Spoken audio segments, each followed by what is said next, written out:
ठाणे महानगरपालिकेतील विकास कामांना गती, दिवाळीपूर्वी लोकार्पणाच्या सूचना.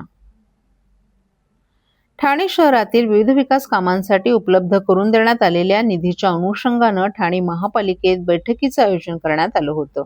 या बैठकीत विविध विकास कामांना आढावा घेण्यात आला असून दिवाळीपूर्वी काही प्रकल्पांचं लोकार्पण करावे अशा सूचना संबंधित अधिकाऱ्यांना देण्यात आल्याची माहिती परिवहन मंत्री तथा आमदार प्रताप सरनाईक यांनी दिली आहे.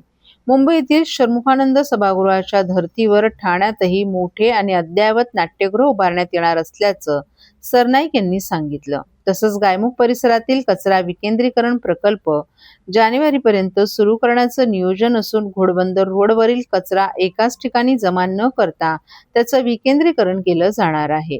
रिंग रेल्वे प्रकल्पाचा सर्वसामान्य नागरिकांना मोठा फायदा होणार असून स्वस्त आणि सुलभ प्रवास उपलब्ध करून देणं हा या प्रकल्पाचा उद्देश असल्याचंही सरनाईक यांनी सांगितलं.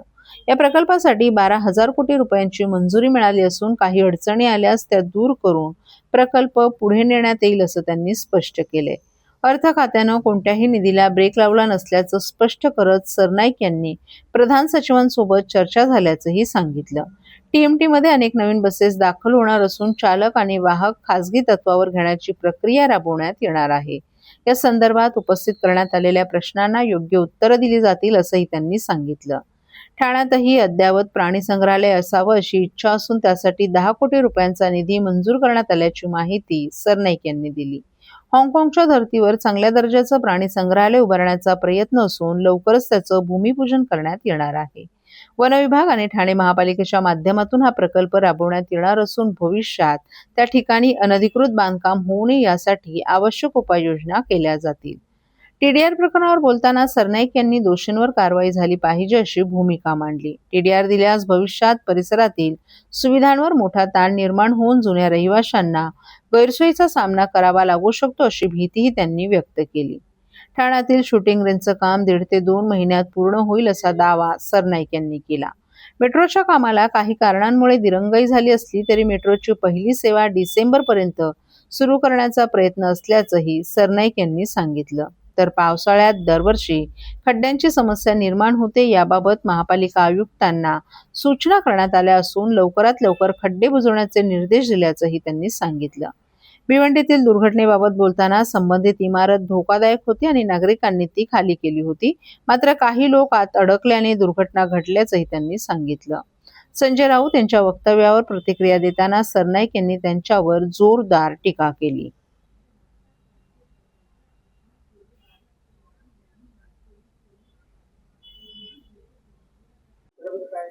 षण्मुखानंद नाट्यगृह सगळ्यात मोठं नाट्यगृह म्हणून मुंबईत परिचित आहे. साधारण 2,700 सिटिंग कॅपॅसिटी असलेले नाट्यगृह आहे आणि आपण राज्यातलं सगळ्यात मोठं असं म्हणता येणार नाही, परंतु जवळजवळ 2,500 असं क्षमतेचं आणि 252 कोटी रुपये खर्चाचं नाट्यगृह वाघबीळ येथे सुविधा भूखंडावर उभारतोय. राज्य शासनानं सर्व पैसे 252 कोटी 80 लाख रुपये हे ठाणे महानगरपालिकेला देण्याचं मान्य केलं आणि त्यानुसार त्याचे GR सुद्धा पब्लिश झालेले आहेत. निविदा प्रक्रिया लवकरात लवकर करण्याच्या सूचना म्हणजे आठवड्याभरामध्येच त्या निविदा प्रक्रिया होतील असं आश्वासन मला आयुक्तांनी आता दिलेलं आहे.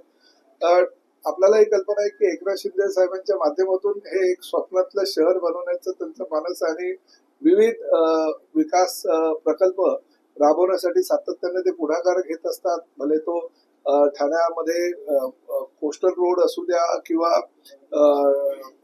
ठाणे शहरामध्ये अंतर्गत वाहतूक व्यवस्था असू द्या, रिंग रेल्वे असू द्या, हे अनेक प्रकल्प शिंदे साहेबांच्या संकल्पनेतून तयार होत आहेत आणि ओळा माजिवडा विधानसभा मतदारसंघामध्ये जास्तीत जास्त निधी सुद्धा त्यांनी मुख्यमंत्री पदी असताना दिलेला आहे. त्या निधीचा विनियोग योग्य प्रकारे करणं हे लोकप्रतिनिधी म्हणून आमचं कर्तव्य आहे. त्या माध्यमातून कामाला सुरुवात केलेली आहे. प्रामुख्यानं आजच्या बैठकीचा महत्वाचा उद्देश म्हणजे गायमुख परिसरामध्ये 97 टन आणि नागला बंदर परिसरामध्ये 50 टन असं 147 टन कचऱ्याचं विकेंद्रीकरण करण्याचा प्रकल्प जो आहे तो जानेवारीपर्यंत कार्यान्वित होईल आणि हा पहिला प्रकल्प आहे की राज्य शासनाच्या निधीतून तो प्रकल्प 150 टन कचरा म्हणजे प्रामुख्यानं घोडबंदर रोडचा सर्व कचरा हा एकाच ठिकाणी जमा केला जाईल आणि त्या माध्यमातून त्याचा खत प्रकल्प होईल आणि त्या कचऱ्याचं विकेंद्रीकरण होईल. त्यामुळे शहराच्या दृष्टिकोनातून हा अत्यंत महत्वाचा प्रकल्प आहे.